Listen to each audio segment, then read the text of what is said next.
As we celebrate our 70th anniversary here at KCRA, we're also highlighting organizations in our area making a difference in our communities. And this morning, we're featuring Volunteers of America. It's a nonprofit that's working with people who are experiencing homelessness to rebuild their lives and facilitate independence. Now, one of the organization's biggest fundraisers, Voices of Hope, that's just days away. And joining us this morning to talk more about that and the efforts of VOA is Anna Benkert and Nikki Nelson. Thank you both so much for joining us. Thank you for having us. Let's start here. Just tell us a little bit about the foundational aspect of VOA and what it hopes to do. Yeah, so Volunteers of America serves over 4,000 individuals and families every single day in our community. We span from Northern California to Northern Nevada and run a variety of programs and supportive services that really help set people up for success for a long time. We want them to leave homelessness behind for good. And one of the areas that I think we do really, really well in is meeting individuals where they're at and helping them along their journey, right? Everyone has a different story, a different set of barriers, and we try to work really hard with them as they come into our shelters or our housing programs to figure out what will work for them. Yeah, and Nikki, you're a real-life success story. I am. I am. Tell us a little bit about your experience through VOA. VOA was absolutely an amazing experience for me. So upbringing was a little rough. You know, we didn't have a whole lot of money.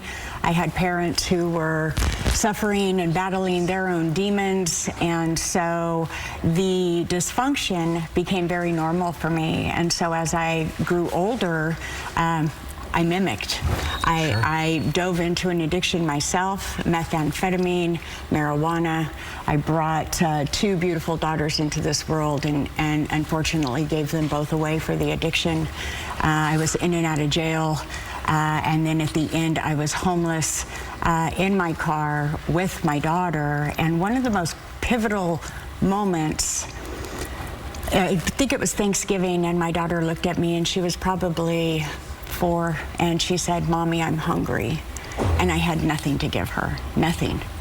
And it was shortly after that that I had gotten arrested one more time, placed in treatment, and through treatment was I introduced to VOA. Wow. And you know, Volunteers of America did so much for me. I like to say that they colored me in, right? I had classes of money management, communication, all those pieces I didn't get as a child and growing up. And, you know, they truly set me up for success.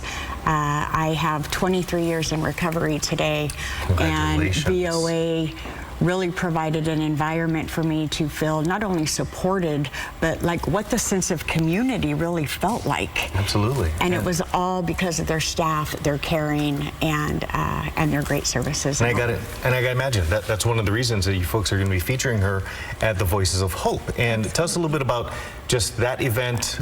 Where can folks go to register, if anything? Yeah, so this event gives us an opportunity to highlight the work, but also share these powerful stories like Nikki's, right? We have almost 400 local community members that have RSVP'd already. It's going to be a full room. It's also a fundraiser for us to be able to continue to do this powerful work. People can reach out at info@VOA and see if they are interested in coming. It is a closed RSVP, but we're happy to, we have a few seats left aside just in case there are some interested folks. Very nice. And of course, always looking for more volunteers and always looking for folks who might need your services. So can they all find that same information on your website? Absolutely. Okay. Yeah, we have a variety of services available, and we're also looking for support, like you said, volunteerism, donors, all of that. Well, ladies, thank you both so much for stopping by this morning. We really are very grateful. Thank you.